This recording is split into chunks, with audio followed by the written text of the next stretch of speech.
प्यारे बच्चों, जय हिंद। 10वीं कक्षा में हमारा कार्यपत्रक 61। आज हम हिंदी में पढ़ेंगे माता का आंचल। कृतिका पुस्तक में से ये हमारा पहला पाठ है और हम इसका एक भाग पढ़ चुके हैं। अब तक हमने जाना कि माता का आंचल पाठ, जिसके लेखक शिव पूजन सहाय जी हैं, उनके द्वारा लिखा गया ये उपन्यास देहाती दुनिया से लिया गया है। ये कुछ अंश हैं उस उपन्यास के। यह एक आंचलिक उपन्यास है। इस पाठ में ग्रामीण अंचल और उसके चरित्रों का एक सुंदर चित्र प्रस्तुत किया गया है। बालकों के खेल, कौतूहल, माँ की ममता, पिता का दुलार, लोकगीत आदि का प्रसंग इसमें बहुत ही जीवंत रूप से प्रस्तुत किया गया है। इस पाठ में बाल मनोभावों की अभिव्यक्ति के साथ ही तत्कालीन समाज के पारिवारिक परिवेश का भी सजीव और रोचक चित्रण किया गया है। समझे बच्चों कि ये शिव पूजन जी की जो एक उपन्यास है देहाती दुनिया, उसका केवल मात्र एक अंश है। एक ऐसा उपन्यास है जो आंचलिक है। आंचलिक भाषा में के काफी शब्द हम आपको इसमें मिलेंगे। दिखाया गया है कि गांव देहात की दुनिया कैसे होती है, बच्चे, उनके माता पिता, उनके आपसी संबंध कैसे होते हैं। बच्चों, पाठ का नाम माता का आंचल इसलिए दिया गया है क्योंकि लेखक हमें ये बताना चाहता है कहीं न कहीं कि बच्चा पिता के साथ बहुत जुड़ा हुआ है, बहुत जुड़ाव है उसका पिता के साथ, किंतु भयमुक्त होने के लिए वो माता का ही आंचल खोजता है। यानी स्नेह, प्यार, प्रेम, परवाह उसे माता पिता दोनों ही से मिलती है। जो बच्चा है भोलानाथ, वो अपने पिता के साथ ही ज्यादातर समय गुजारता है। माता के पास वो केवल खाना खाने के लिए ही जाता है।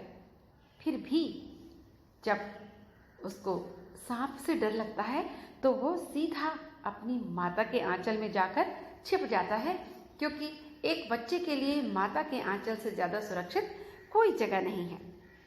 इस पाठ में हम बहुत से आपको छोटे छोटे बच्चों के द्वारा बनाई गई कविताएं भी देखने को मिलेगी।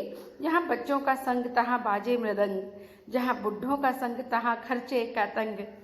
बच्चे अपने आप से ही बहुत सुंदर सुंदर पैरोडी बना लेते हैं, स्वयं ही तुकबंदियां कर लेते हैं। तो भोलानाथ की नजर से इस पाठ को हम पढ़ेंगे।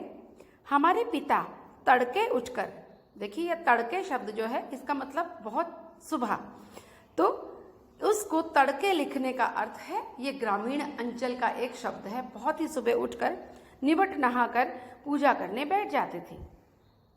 हम बचपन से ही उनके अंग लग गए थे। देखिए, अंग लग जाना यानी साथ साथ रहना।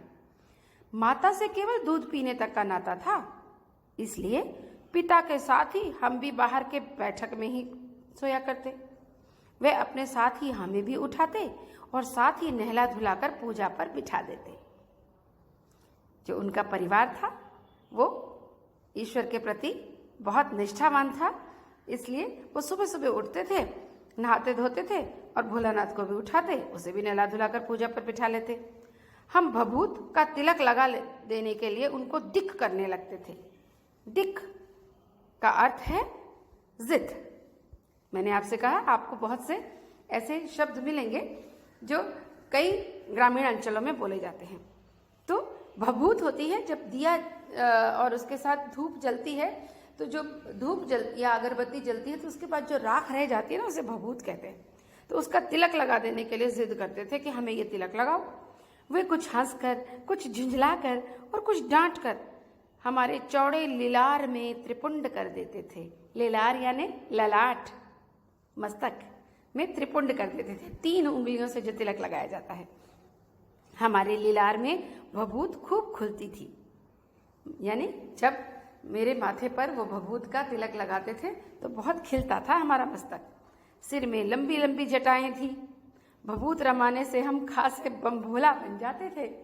यानी जिस प्रकार भोले शंकर की लंबी लंबी जटाएं होती हैं और उनके अंग में भस्म का लेप होता है, वैसे ही मैं भी दिखने लगता था, ऐसा भोलानाथ कहता है।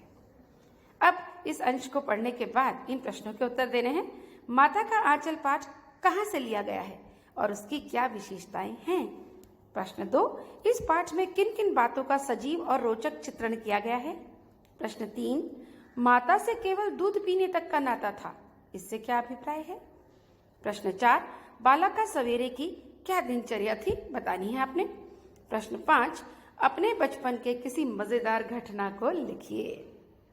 तो बच्चों जल्दी से इस काम को करके मेरे पास व्हाट्सएप में भेज दीजिए। मीनाक्षी मैडम आपके काम का इंतजार करेंगे।